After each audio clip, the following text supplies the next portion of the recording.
Shabbat Shalom. This week's parsha is Bo,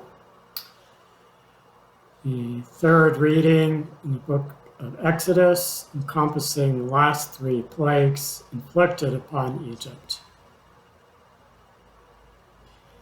And the Lord said unto Moses, Stretch out thy hand toward the heaven, that there may be darkness over the land of Egypt, even darkness which may be felt. And Moses stretched forth his hand toward the heaven, and there was a thick darkness in all the land of Egypt 3 days. They saw not one another, neither rose any from his place for 3 days. But all the children of Israel had light in their dwellings. Exodus chapter 10, verses 21 through 23.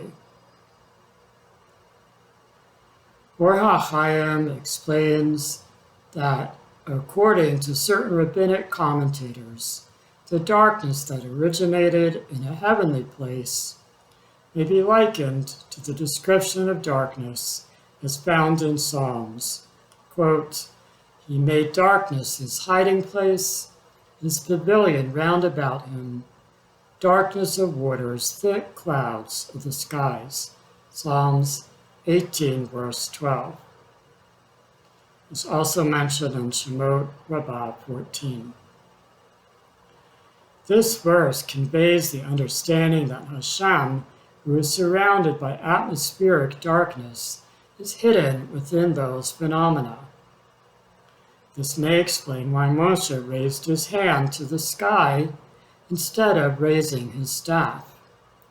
As Or HaChaim explains, inasmuch as the darkness was of a supernatural kind, Moses did not consider it appropriate to raise his staff against supernatural phenomena. Another view mentioned by Or HaChaim likens the darkness that encompassed Egypt for 3 days to the darkness of purgatory.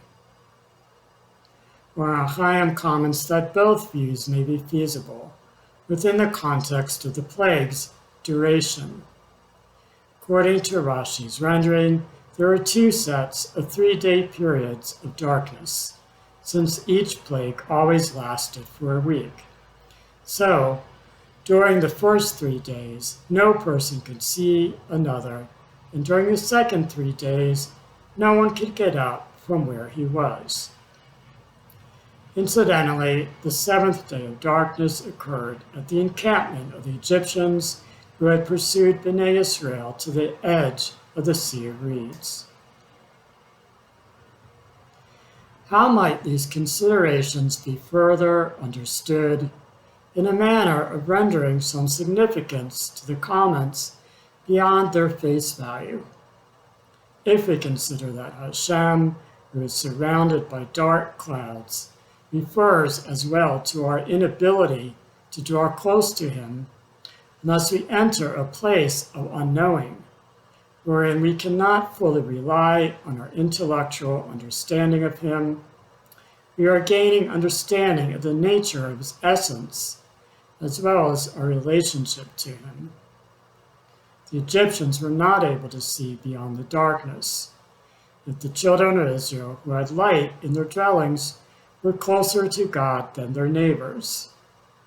For ourselves, without a connection to God, we live in a type of purgatory, as opposed to being aware of the lofty nature of God when we seek him within the darkness found in our lives.